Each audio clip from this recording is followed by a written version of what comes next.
Hello friends, स्वागत है आपका हमारे यूट्यूब चैनल प्रैक्टिस 5.0 में। हम लोग ज्योग्राफी से जुड़े हुए 30 प्रश्न को करेंगे जीके के। यह कई परीक्षाओं टेट से लेकर सुपर टेट, एसआई सभी परीक्षाओं के लिए कॉमन क्वेश्चन है। तो हमारा फर्स्ट क्वेश्चन है, भूगोल का जनक किसे कहा जाता है? इरेटोस्थनीज, हेरोडोटस, हिप्पारकस या हिकेटियस को? तो इरेटोस्थनीज तो ये एक यूनानी गणितज्ञ थे, इन्हें फादर ऑफ जियोग्राफी कहते हैं। और हेरोडोटस ये ग्रीक के थे, फादर ऑफ हिस्ट्री कहा जाता है। हिप्पारकस जो थे ये भी मैथमेटिशियन है, लेकिन हमारा उत्तर है Hecataeus sir. Hecataeus is the right answer. Second question, भूगोल के लिए ज्योग्राफी शब्द का प्रयोग सर्वप्रथम किसने किया? ऑप्शन है हेरोडोटस, हिकेटियस, हिप्पारकस और इरेटोस्थनीज। फर्स्ट क्वेश्चन में भी हमने बताया था आपको कि इरेटोस्थनीज जो ऑप्शन डी है यह राइट आंसर है। ये यूनान के गणितज्ञ थे, इन्हें ही फादर ऑफ जियोग्राफी कहा जाता है। नेक्स्ट क्वेश्चन है हमारा थर्ड क्वेश्चन है फ्रेंड, मानव भूगोल का पिता निम्नलिखित में से किसको कहा जाता है? Carl Ritter, Jean Brunhes, Humboldt, Hipparchus. तो कार्ल रिटर को फाउंडर ऑफ मॉडर्न ज्योग्राफी कहा जाता है। जीन ब्रून्स ये एक कार एक्सीडेंट भी थे, फ्रेंच के थे, राइटर थे। हम्बोल्ट ये साइंटिस्ट थे। और हमारा आंसर है Carl Ritter. A is the right answer. Next question है, सौरमंडल के बारे में जानकारी विश्व के सामने रखने का श्रेय किसे जाता है? सौरमंडल के बारे में कापरनिकस, केपलर, गैलीलियो या इनमें से कोई नहीं। कापरनिकस ने सौरमंडल के बारे में बताया था, इन्हें ही श्रेय जाता है। कापरनिकस हमारा आंसर है। केपलर ने तो मैथमेटिशियन थे, एस्ट्रोनॉमर थे, इन्होंने नहीं दिया था, ग्रह की गति का नियम दिया था। और नेक्स्ट क्वेश्चन है, सौरमंडल में कुल कितने ग्रह हैं? 12, 10, 9 या 8? तो पहले 9 ग्रह होते थे, जब यम को भी रखा गया था इसमें सौरमंडल में। सौरमंडल क्या है? सौर्य और सूरज, सन और उसके उपग्रह, ये सौरमंडल है। तो 9 की जगह है अब 8 रह गए हैं, तो हमारा आंसर डी राइट है, 8। नेक्स्ट क्वेश्चन है, सूर्य के चारों ओर घूमने वाले खगोलीय पिंड क्या कहलाते हैं? सूर्य के चारों ओर घूमने वाले खगोलीय पिंड क्या कहलाते हैं? सूर्य के चारों ओर जो घूमता है उसे क्या कहते हैं? उपग्रह जो ग्रह के चारों ओर चक्कर लगाते हैं। पुच्छल तारा तो है ही नहीं, तो ए या बी में से हमारा सही है। यहाँ सूर्य के चारों ओर, इसलिए ग्रह सही है। तो ग्रह है, सूर्य के चारों ओर चक्कर लगाते हैं, ए। इसके बाद नेक्स्ट क्वेश्चन, किसी ग्रह के चारों ओर परिक्रमा करने वाले आकाशीय पिंड को? अब ग्रह के चारों ओर, तो हमने सूर्य के चारों ओर तो ग्रह लगाता है, लेकिन ग्रह के चारों ओर कौन चक्कर लगाता है? ग्रह के चारों ओर चक्कर लगाता है हमारा उपग्रह, सी। ये पुच्छल तारा नहीं, ग्रह नहीं, सी उपग्रह is the right answer.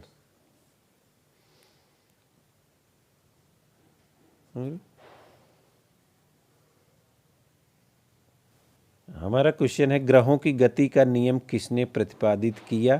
Kepler, Galileo या न्यूटन? तो ग्रहों की गति, गैलीलियो ये एस्ट्रोनॉमर थे और इन्होंने टेलीस्कोप बनाया था। न्यूटन साहब ने फोर्स के लिए लॉ ऑफ न्यूटन्स दिया था।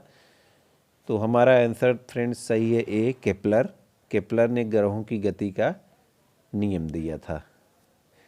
अब नेक्स्ट क्वेश्चन है हमारा, सौरमंडल की खोज, सौरमंडल, सूर्य और उनके परिवार में इसकी खोज किसने की थी? हमने पहले ही बताया था आपको, कापरनिकस एस्ट्रोनॉमर थे, मैथमेटिशियन से, पोलैंड के। आर्यभट्ट हिंदुस्तान के थे, ये भी मैथमेटिशियन थे। ये कार्ल रिटर, इनके बारे में भी बताया था। तो हमारा आंसर सही है, कापरनिकस ने ही बताया था हमको। नेक्स्ट क्वेश्चन है, किसी ग्रह को अपने कक्ष से सूर्य की अधिकतम दूरी को क्या कहा जाता है? ग्रह से सूर्य के बीच की दूरी पेरिजी अपसौर, उपसौर या अपोजी। तो ग्रह से सूर्य के बीच की दूरी को क्या कहते हैं? इसमें दो चीज़ है, अपसौर और उपसौर। अधिकतम दूरी को अपसौर और न्यूनतम दूरी को उपसौर। तो यहाँ हमारा आंसर है अपसौर, B is the right answer. Next इसी से जुड़ा हुआ हमने बताया, किसी ग्रह की अपने कक्ष में सूर्य से न्यूनतम दूरी को क्या कहा जाता है? ग्रह से सूर्य की जो न्यूनतम दूरी है उसको क्या कहा जाता है? चूँकि पैराबोला आकार में ये चक्कर लगाते हैं, हमने बताया है कि न्यूनतम दूरी को उपसौर कहा जाता है, अधिकतम दूरी को अपसौर। तो यहाँ उपसौर, A is the right answer, A उपसौर। नेक्स्ट क्वेश्चन है, अंतरिक्ष में कुल कितने तारामंडल हैं? अंतरिक्ष में कुल कितने तारामंडल? इसमें ऑप्शन है हमारा 97, 81, 95 और 89। तो अंतरिक्ष तो बहुत बड़ा है हमारा, इसमें तारामंडल जैसे सूर्य भी एक तारा है, तो तारामंडल इसमें 89 कुल तारामंडल हैं। डी, ब्रह्मांड में विस्फोटी तारा किसे कहते हैं? विस्फोटी तारा ब्रह्मांड में, ये एक नए तरह का अपने आप में क्वेश्चन है। विस्फोटी तारा, पहला उल्का, अभिनव तारा, धूमकेतु या ये सभी हैं? उल्का पिंड होते हैं जो ऊपर से गिरते हैं हवा में। इसका आंसर है अभिनव तारा।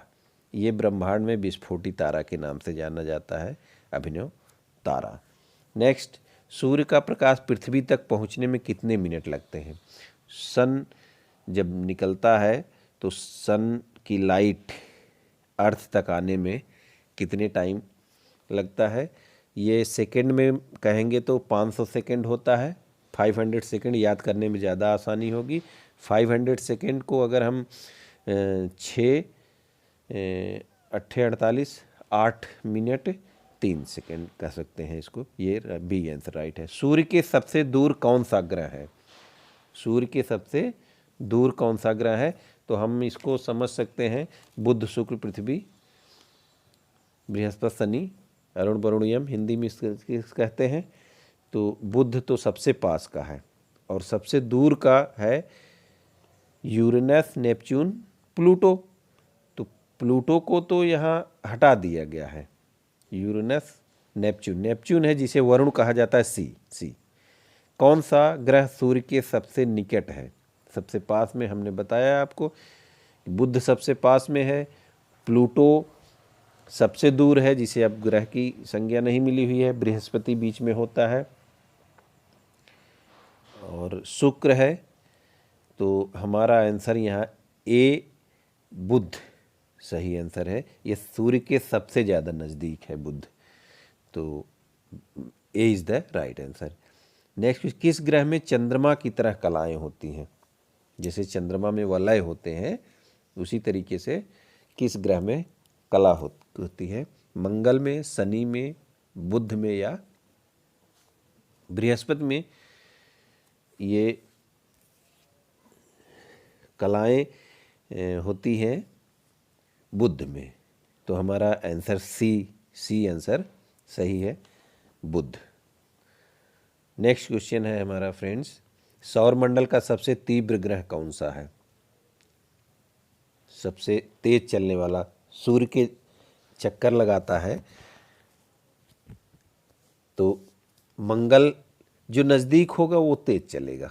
तो नज़दीक हमने बताया था कि मंगल नहीं है, शनि नहीं है, शुक्र नहीं है, बुध है। डी आंसर सही है, आंसर डी, बुध सौरमंडल का सबसे तीव्र ग्रह है, सौरमंडल का सबसे तीव्र ग्रह। नेक्स्ट है, किस ग्रह को पृथ्वी की बहन कहा जाता है? पृथ्वी की बहन, सिस्टर ऑफ अर्थ। शनि को, शुक्र को, चंद्रमा को या मंगल को? तो इसमें शनि भी नज़दीक नहीं है, चंद्रमा उपग्रह है, मंगल भी नहीं है, तो ये हमारा आंसर है शुक्र। इस शुक्र को हम पृथ्वी की बहन कहते हैं, बी। नेक्स्ट, 2 ग्रह जिनके उपग्रह नहीं है। ऐसे 2 ग्रह जिनके उपग्रह नहीं है, पृथ्वी और शनि, शुक्र और बुध, बृहस्पति और बुध, मंगल और शनि। तो यहाँ पृथ्वी के पास उपग्रह है तो ये ऑप्शन कट गया। शुक्र और बुध में से ये लग रहा है। बृहस्पति का भी उपग्रह होता है, तो आंसर हमारा होता शुक्र और बुध, बी। यूरोपवासी किस ग्रह की पूजा देवी के रूप में करते हैं? यूरोपवासी किस ग्रह की पूजा देवी के रूप में करते हैं? चंद्रमा, पृथ्वी, शुक्र या मंगल? यूरोप के निवासी देवी के रूप में पूजा करते हैं, यह ग्रह है शुक्र। सी आंसर सही है। शुक्र को यूरोपवासी देवी के रूप में पूजते हैं। नेक्स्ट क्वेश्चन है हमारा, कुल अक्षांश की संख्या कितनी है? कुल अक्षांश की संख्या कितनी है? 70, 90, 160 या 180? यहाँ अक्षांशों की संख्या 180 अक्षांशों में बांटा गया है पृथ्वी को, तो अक्षांशों की संख्या नहीं भूलना चाहिए, 180, डी सही है। नेक्स्ट क्वेश्चन है, देशांतरों की कुल संख्या कितनी है? पृथ्वी को 2 भागों में बांटा गया है, अक्षांश और देशांतर से। तो देशांतर में 60, 360, 180 या 90? देशांतर की संख्या कितनी होगी? तो देशांतर का उत्तर 360 है, बी। हमारा उत्तर बी सही है, 360 देशांतर होते हैं। देशांतर 360। नेक्स्ट क्वेश्चन है, अंतर्राष्ट्रीय दिनांक रेखा कहाँ से होकर गुजरती है? International date line 180 degree, 120 degree, 270 degree या 90 डिग्री? अंतर्राष्ट्रीय दिनांक रेखा, टाइम लाइन, ये प्रशांत महासागर में स्थित है। ये कहाँ से होकर गुजरती है? अंतर्राष्ट्रीय 180 डिग्री, ए सही है हमारा उत्तर, ए 180 डिग्री। ग्रीनविच किस देश में है? ग्रीनविच टाइम जोन बनाए गए थे, तो एक ऐसा टाइम जहाँ सब इक्वल होगा। तो ग्रीनविच किस देश में है? Greenwich time UK, Holland, USA America या भारत में? तो ये यूनाइटेड किंगडम है, ग्रेट ब्रिटेन, लंदन में। ए आंसर सही है, यहाँ ग्रीनविच यही इसी देश में है। 26वां प्रश्न है, विश्व में सर्वाधिक वर्षा वाला स्थान। विश्व में सर्वाधिक वर्षा, जहाँ सबसे ज़्यादा वर्षा होती है, वह कौन सा स्थान है? उत्तर है मासिम राम ने विश्व की सबसे ज़्यादा वर्षा होती है। चेरापूंजी इसके बाद आता है। अमेजन घाटी अमेरिका में है, यहाँ भी नहीं। रियूनियम, तो हमारा उत्तर ए है, सबसे ज़्यादा वर्षा मासिम राम में होती है। नेक्स्ट क्वेश्चन, विश्व का सर्वाधिक शुष्क स्थान कौन सा है? विश्व का सर्वाधिक शुष्क स्थान, सर्वाधिक शुष्क स्थान में सहारा भी डेजर्ट है और थार है राजस्थान का। सहारा अफ्रीका में, साउथ अफ्रीका में, अटाकामा या पेटागोनिया। तो यहाँ हमारा आंसर है अटाकामा। यह सबसे शुष्क स्थान है विश्व का, ये ऐसा रेगिस्तानी इलाका है, सबसे शुष्क अटाकामा। नेक्स्ट, विश्व की सबसे बड़ी मीठे जल की झील कौन सी है संपूर्ण विश्व में? तो इसमें है ऑप्शन सुपीरियर झील, बैकाल झील, मिशिगन झील या विक्टोरिया झील। सुपीरियर झील ये अमेरिका कनाडा के बॉर्डर पे है और सबसे बड़ी झील यही है। और दूसरी है बैकाल झील, ये सबसे गहरी है, साइबेरिया की। मिशिगन झील यह मिशिगन लेक, ये भी अमेरिका में है। और विक्टोरिया झील यह कीनिया तंजानिया में है। तो हमारा आंसर है ये सुपीरियर झील, superior A is the right answer. Next प्रश्न है, अरल सागर झील किस देश में स्थित है? अरल सागर झील किस देश में? इस ऑप्शन है चीन, रूस, कजाकिस्तान या जापान। अरल सागर झील कहाँ स्थित है? अरल सागर चीन में नहीं है, रूस में भी नहीं है, कजाकिस्तान और जापान। तो हमारा उत्तर Kazakhstan, C is the right answer. दोस्तों चैनल को लाइक सब्सक्राइब कर लें, आगे और अच्छे वीडियो मिलेंगे।